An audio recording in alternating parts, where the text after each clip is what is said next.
for you. All right.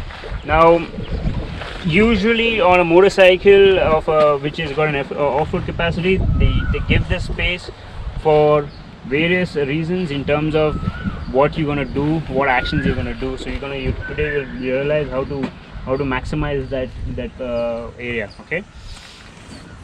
In general, I would sit in the middle and as close to the tank, because the ergonomics of the bike is such that the weight has to be centered between the two wheels, and that's the spot that it is.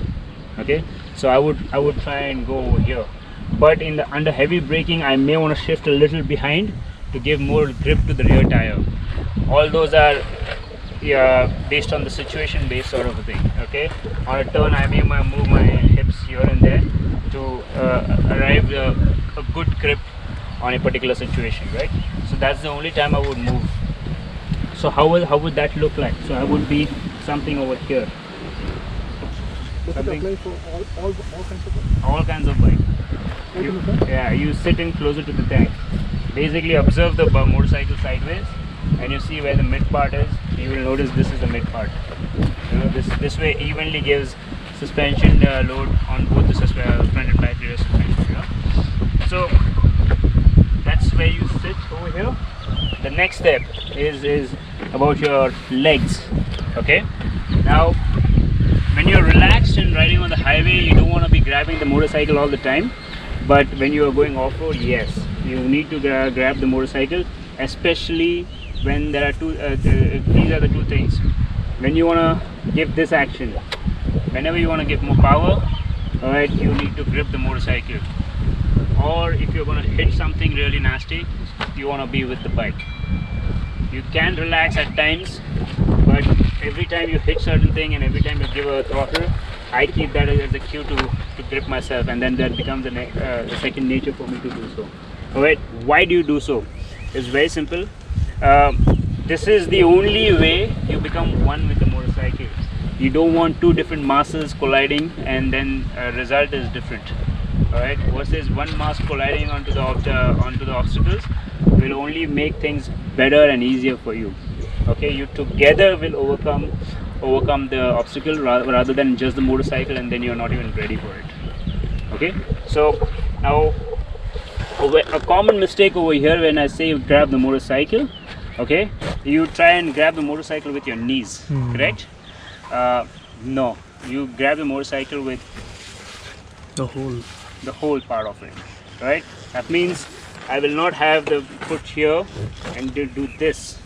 I would do this. This is the grip versus this, and I'm not going to emphasize so much on this, but I will emphasize this grip for sure. Okay, the motorcycle is designed for all these things, okay, and it is expected of for you to do it. All right, this brings to the last position while sitting. Sorry to interrupt. So if you are hitting something, you need to slightly move away from the tank in sitting posture, right? If you're hitting an obstacle, I wouldn't recommend to sit. Stand. No, while you're grabbing it.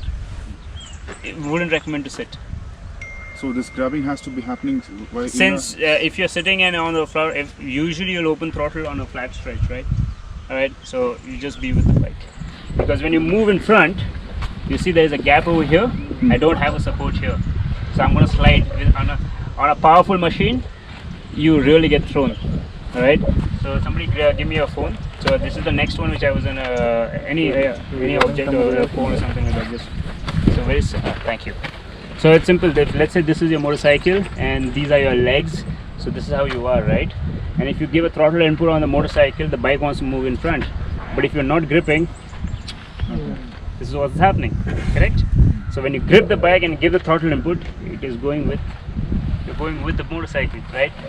Similarly, when you give throttle, especially on a powerful motorcycle, and this is the most noob mistake is that you give this action and the bike wants to move, and then it gets uncontrollable and you're further giving it.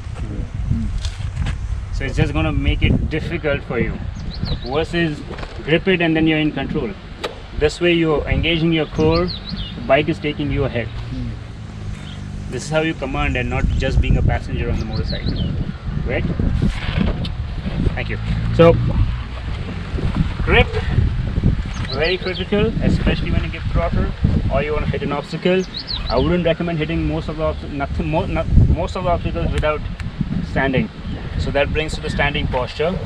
Okay, if it is too much, I will obviously repeat this again, and when you are practicing, I will highlight your mistakes. Don't worry about it.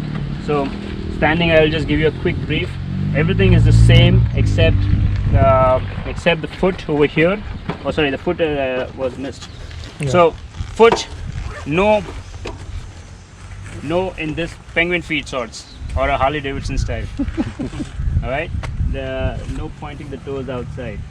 All right, always inside and closer to the motorcycle. Okay, there is a simple reason. When you go off-road, there are rocks and roots at this level. Okay, so if my feet is in this fashion, it will get trapped and my leg can go out. Okay, versus when I'm here, it will only push inside. You know, your foot peg moves in this direction for a reason. It doesn't move on this direction. Right, so in case even if it hits, you know, it moves. Your bike is moving in front. It moves a position towards the motorcycle, so you don't go off it. So utilize this part. So feet, again, you want to have the controls away from your feet away from the controls. That means you are not supposed to be keeping your legs in this fashion. Okay, you're gonna slide them behind. This is useful even when you ride on the highways, but very, very, very, very useful when you ride off-road. Very simple reason: you don't want to stand on the brake.